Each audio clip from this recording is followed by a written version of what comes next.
तो बच्चों, आज हम कक्षा 10 का पाठ 7 पढ़ेंगे, नियंत्रण एवं समन्वय।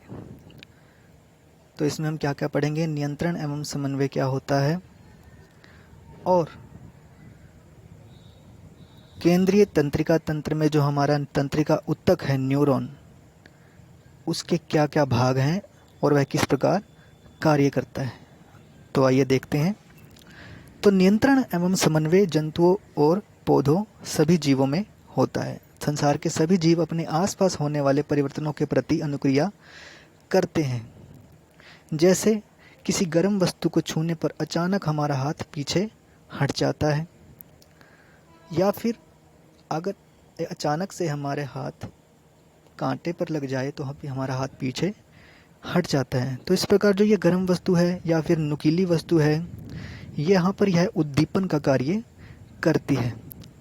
तो जो हमारा हाथ एकदम से पीछे हटता है उसे अनुक्रिया कहते हैं, और जो वह अनुक्रिया है जिस घटना की वजह से वह होती है उसे हम क्या कहते हैं, उद्दीपन कहते हैं। तो यहाँ गर्म वस्तु या फिर नुकीली कांटेदार वस्तु उद्दीपन का कार्य करती है।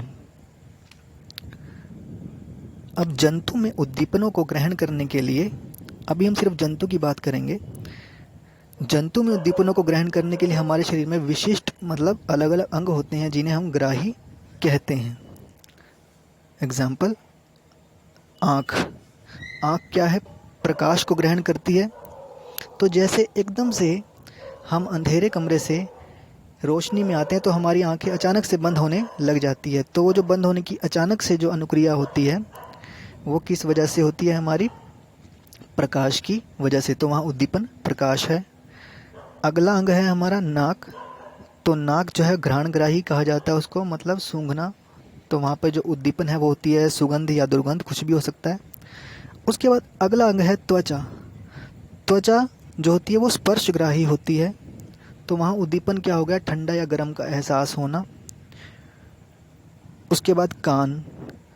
तो कान जो है उसमें क्या होता है, सुनना। तो यहाँ पर गलत प्रिंट हो चुका है, आप इसको ठीक कर लीजिए। सुनना होता है कान में। और उसके बाद जो अगला अंग होता है जीभ, वह होती है स्वाद। तो कई बार एकदम से कुछ खट्टा या कुछ कड़वा जैसे ही हमारी जीभ पर लगता है तो अचानक से हम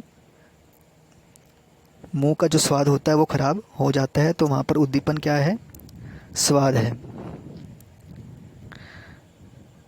अब जंतुओं में जो नियंत्रण और समन्वय होता है वो कैसे होता है। जंतु में नियंत्रण एवं समन्वय तंत्रिका तंत्र और पेशीय ऊतक के द्वारा होता है। तो जो हमारा तंत्रिका तंत्र है, जिसे हम नर्वस सिस्टम भी कहते हैं, वह न्यूरॉन का बना होता है। उसमें काफ़ी सारी न्यूरॉन कोशिकाएं होती है जो सूचनाओं को विद्युत संकेतों के द्वारा शरीर के एक भाग से दूसरे भाग तक लेकर जाती है। तो जैसे ही हमारा हाथ किसी गर्म वस्तु पर पड़ता है तो वहाँ से जो सूचनाएं हैं वो तंत्रिका ऊतक के द्वारा हमारे शरीर के मेरुरज्जु से होते हुए मस्तिष्क तक जाती है, और उसके बाद जो है मस्तिष्क आदेश देता है तो हमारा हाथ जो है वो पीछे हट जाता है।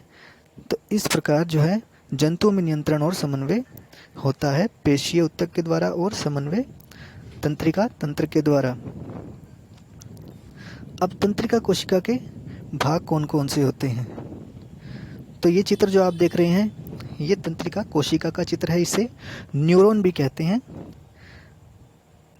तो बहुत सारे, ये सिर्फ एक कोशिका का चित्र है, ऐसी बहुत ही ज़्यादा मात्रा में कोशिकाएं होती हैं जो मिलकर एक जाल बनाती हैं जिसे हम तंत्रिका ऊतक कहते हैं। तो उसके भाग में सबसे पहले आप देख रहे हैं जो ये शाखाएं छोटी छोटी निकल रही हैं, इन्हें हम कहते हैं द्रुमिका या फिर डेंड्राइट भी कहते हैं।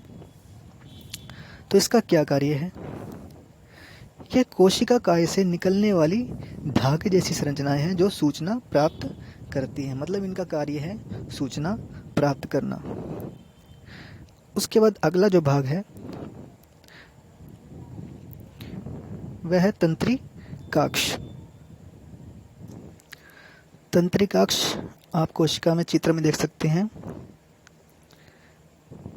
यह भाग है तंत्रिकाक्ष क्या काम करता है? यह सूचना के विद्युत सिग्नल को कोशिका काय से दूसरी न्यूरॉन की द्रुमिका तक पहुंचा देता है। तो अगला भाग सिनेप्स है। सिनेप्स क्या होता है? जैसे आप चित्र में देख रहे हैं, एक कोशिका की द्रुमिका और दूसरी कोशिका का अंतिम सिरा, इन दोनों के बीच में ये जो खाली स्थान होता है, जहाँ से सिग्नल एक कोशिका से दूसरी कोशिका पर पहुँचा दिए जाते हैं, उसे सिनेप्स कहते हैं। तो दो तंत्रिका कोशिकाओं के बीच खाली स्थान को सिनेप्स कहते हैं। और इसका कार्य क्या होता है? विद्युत संकेतों को एक कोशिका से दूसरी कोशिका तक ले जाना होता है। अगला भाग है हमारा कोशिका काय। तो चित्र में आप देख सकते हैं कोशिका काय है, केंद्रक के चारों ओर का जो द्रव है। यह क्या काम करता है? इसमें प्राप्त की गई सूचनाएं विद्युत आवेग के रूप में चलती है। तो हमने इसके भाग पढ़े, अब हम देखते हैं कि ये कार्य कैसे करता है। तो तंत्रिका कोशिका या फिर न्यूरॉन की कार्यविधि। तंत्रिका कोशिका में सबसे पहले संदेशों को, तंत्रिका कोशिका क्या होती है? संदेशों को एक भाग से दूसरे भाग तक पहुंचाने वाली मूल इकाई होती है। इसमें जीव द्रव्य से घिरा हुआ केंद्रक होता है, जिसमें छोटी छोटी शाखाएं निकलती है, जिन्हें द्रुमिका कहते हैं। और एक लंबी शाखा निकलती है, जिसे हम एक्सॉन या तंत्रिकाक्ष कहते हैं। जैसा हमने चित्र में भी देखा था, यह संदेशों को कोशिका से दूर ले जाती है। और दो तंत्रिका कोशिकाओं के बीच में रिक्त स्थान होता है, जिसे सिनेप्स कहते हैं। वह भी हमने चित्र में देखा है। तो होता क्या है कि जब हमारे पैर में दर्द होता है, तो संवेदी तंत्रिका कोशिकाओं के जो डेंड्राइट होते हैं, जिन्हें द्रुमिका कहते हैं, वो सूचना ग्रहण करते हैं और तंत्रिका कोशिका इसे विद्युत संकेतों में, सिग्नल में बदल देती है, जो तंत्रिकाक्ष से होते हुए सिनेप्स के द्वारा मस्तिष्क तक पहुंच जाते हैं। और मस्तिष्क इन सूचनाओं को ग्रहण करके उस पर अनुक्रिया करता है और प्रेरक तंत्रिका द्वारा हमारे पैर तक पहुंचाता है। तो आज के वीडियो में हमने पढ़ा तंत्रिका कोशिका की कार्यविधि, बहुत ही आसान शब्दों में। अगर वीडियो अच्छा लगा तो इसे लाइक कीजिए और सब्सक्राइब भी कीजिए।